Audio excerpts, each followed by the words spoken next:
Hi friends, இன்றைக்கி வீடியோவில் நம்ம பார்க்க போகிற ரெசிபி என்னென்னு பார்த்தீங்கன்னா ஈவினிங் ஸ்நாக்ஸ் ரெசிபி தான் செய்ய போகிறேன். வாங்க ஃப்ரெண்ட்ஸ், எப்படி செய்யலாம்னு சொல்லிட்டு வீடியோவில் போய் பார்க்கலாம்.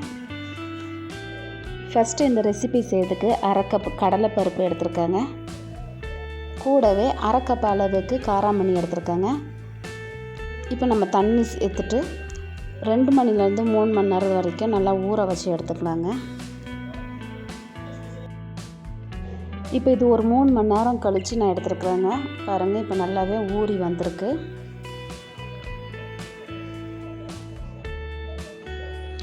இப்போ ஒரு குக்கருக்கு நம்ம மாற்றிக்கலாங்க. கூடவே கொஞ்சமாக உப்பு சேர்த்துட்டு தேவையான அளவுக்கு தண்ணியும் சேர்த்துட்டு விசில் போட்டுக்கலாங்க. ஒரு 4 விசில் வர வரைக்கும் நம்ம வச்சு எடுத்துக்கலாம். பாருங்கள், 4 விசில் வந்ததுக்கப்புறமா இப்போ நான் ஒன்று எடுத்து நல்லா நசுக்கி காட்டுறேன் பாருங்கள். இப்போ நல்லாவே வெந்து வந்திருக்கு.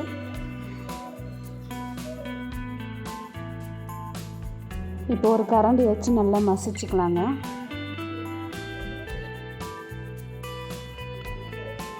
பாருங்கள், இந்த மாதிரி கரண்டியை வச்சு நல்லா மசிச்சு விட்டுக்கலாங்க. இப்போ இது கூடவே 1 கப் அளவுக்கு நேந்திர பழம் எடுத்துருக்காங்க. அதையும் நம்ம சேர்த்துக்கலாம். சேர்த்துட்டு நல்லா கிண்டி விட்டுக்கலாங்க. பழம் எல்லாமே நல்லா வெந்து வரணும். நல்லா மிக்ஸ் பண்ணி விட்டுக்கலாம். இப்போ இது கூடவே 1 கப் அளவுக்கு வெல்லத்தை நான் பாகு காய்ச்சி வச்சுருக்கேங்க. அதையும் நம்ம சேர்த்துக்கலாம். சேர்த்துட்டு இப்போ நல்லா மிக்ஸ் பண்ணிக்கலாங்க. 1 கப் வெல்லம் வந்து நம்மளுக்கு கரெக்டான இதாக இருக்கும். உங்களுக்கு எக்ஸ்ட்ரா இனிப்பு வேணும்னா நீங்கள் தாராளமாக சேர்த்துக்கோங்க. இப்போ இது கூடவே அரை கப் அளவுக்கு நான் தேங்காய் பூ எடுத்துருக்கேங்க. அதையும் சேர்த்துட்டு நல்லா ஒரு தடவை மிக்ஸ் பண்ணிக்கலாங்க.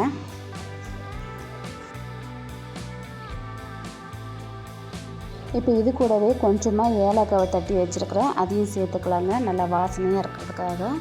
இப்போ நல்லா மிக்ஸ் பண்ணிக்கலாம். மிக்ஸ் பண்ணிவிட்டு கொஞ்சமாக நான் நெய் சேர்த்துருக்குறேன். அதையும் சேர்த்துட்டு நல்லா மிக்ஸ் பண்ணிப்போம். இப்போ இந்த பூர்ணை வந்து நல்லா கெட்டியாக வரணும். கெட்டியாக இருந்தால் தான் உருண்டை பிடிக்கிறதுக்கு கரெக்டாக இருக்கும். இந்த மாதிரி கெட்டியானதுக்கப்புறமா நம்ம இறக்கி வச்சிடலாம். இப்போ இதை நம்ம ஆற வச்சு எடுத்துக்கலாங்க.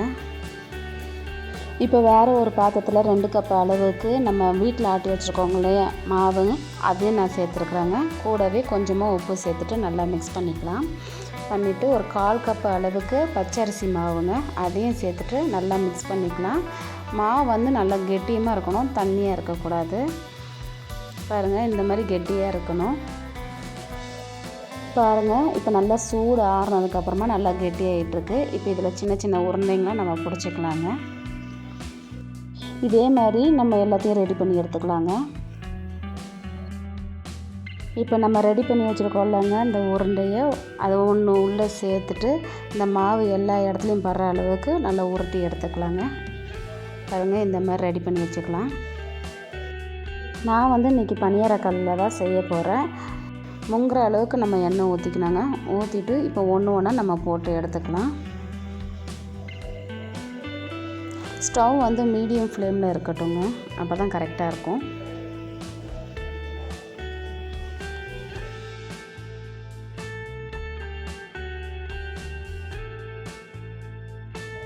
பாருங்கள், இப்போ ஒரு பக்கம் நல்லா வெந்து வந்துருச்சு. இப்போ எல்லா உருண்டைங்களும் நம்ம திருப்பி போட்டுக்கலாம்.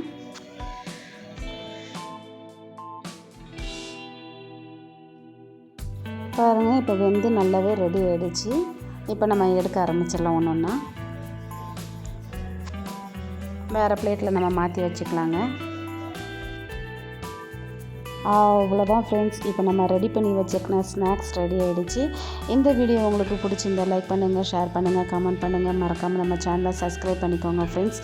பக்கத்தில் இருக்கிற பெல் ஐக்கனையும் கிளிக் பண்ணிக்கோங்க. அப்போ தான் நான் போடுற வீடியோ உங்களுக்கு நோட்டிஃபிகேஷனாக வரும். Okay friends, tata by.